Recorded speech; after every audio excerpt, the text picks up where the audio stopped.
Amaranantsika ny resaka baolina kitra dia resaka ny sekolin'ny baolina kitra jeto matantsika izay ny fampiarahaba nahatratry ny taona 2024 teny amin'ile kara Ambatofotsy navela avokoa ny godasy ny baolina ary ny fanamiana entina manao izany baolina kitra izany fa dia ny lanonana ny mpilalao jeto mata sy ny mpitantana azy ireo. Teny amin'ny lekara Ambatofotsy no toerana nosafidian'ny sekolin'ny baolina kitra jeto mata ny fampiarabana nahatratry ny taona 2024 teo amin'ireo mpilalao sy ny mpitantana azy omaly asabotsy.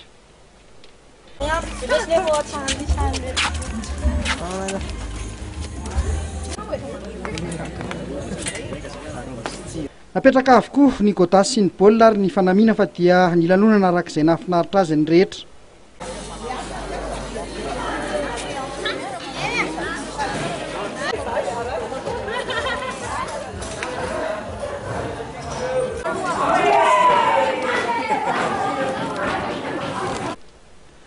Taona no safidy hitsidika ny gasikara, ny hafa indray variana tamin'ny kilalao maro samihafa, samy nanao izay ho hafa ny rehetra teo amin'ny fantaniana ny sakafo.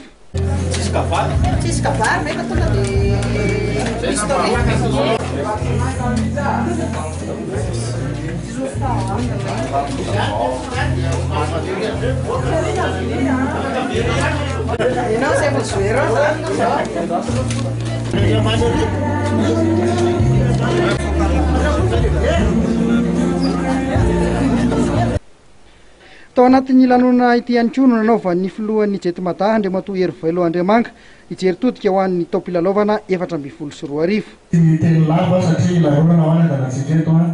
fa dia faly zany zako mahita ny jeto mata rehetra misy pedabeny sy mety tsy mbola nahita anahako fa dia zany rehefa mifankahita-tava aminareo rehetrarehetra androany amin'ity andro iray ity. Niniko natao mihitsy ilay izy mba ahafantarako hoe iza daholo moa ilay ankizy fa vitsivitsy any nefa mba mahitako sy tena mahafantatra anako fa ny ankabeazany angamba vao zao vao mahita anako raha zako mbola androany koa sasany vao hitako fa dia faly mifankahita-tava aminareo rehetra sy mitehaka mafitelo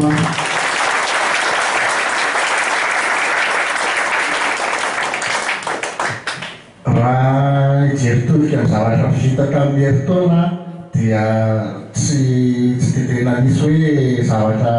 lehibe olazaiko fa ny anatsarana ny reny no angatahako aminareo rehetrarehetra zay na zay mpitantana na ny coach na ianareo mpilalao dia ny anita niezaka bebe kokoa ireny tamin'ny herintaona ireny. Nisy amboary maromaro natolotrareo tamin'ny aliny ny 10 tompon-dàlana Nalamanga, ny 15 sa 17 le tany Asabotsy Namehana vice champion,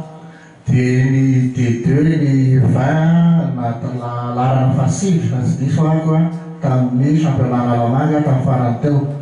Ny rehetrarehetra dia mba angatahako mba samy ezaka samy fofotra na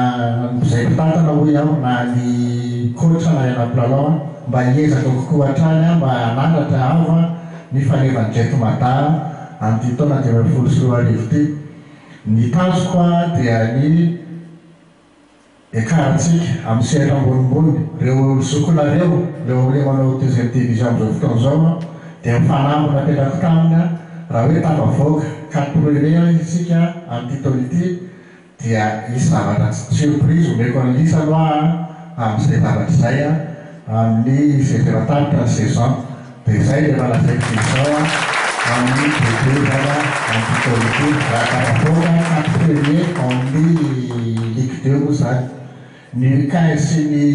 17 sy ny 10 dia hojerevana ny ahafahana manao lalao matetika satria izay tena tanjona. Ny teny hoe andeha lavitra ho hitatsika ihany mety manana tsy teny enketo ilay izy aloha fa mety hoe mety manana dia ho hitatsika eo ilay izy alao miasa makina toko izay teny eto nefa tsy hitakory ilay izy fa dia aloha miasa makina ny birao hitady zay rehetra mety ho an'ireo samby kely ankoatran'ireo manao D2 inona no tokony atao mba ahafahana maneo anareo mampisaikita tamin'ny nosy zany na any ivelany. Misaotra ny coach rehetrarehetra ihany koa tamin'ny taona iny nandray anjara sy nanofana ireo ankizy ireo tamin'ny zavatra rehetra izay nataony mbola be ezaka miandritsika za matoky anareo nareo koa matoky ako fa dia mpalamy anary isika samy mikajy asoa ity filaretetymazany nandritra ity fotoany ity ihany koa dia ny fandimby nanolotra fanomezana ho an'ny filohan'ny Jetimata ireo mpilalao sy ny mpitantana fa zay zao fahatonavany taona vaovao zao dia manolotra fanomezana kely vokatry ny fonay rehetrarehetra mbo fahatsiarovana zany taona vaovao zany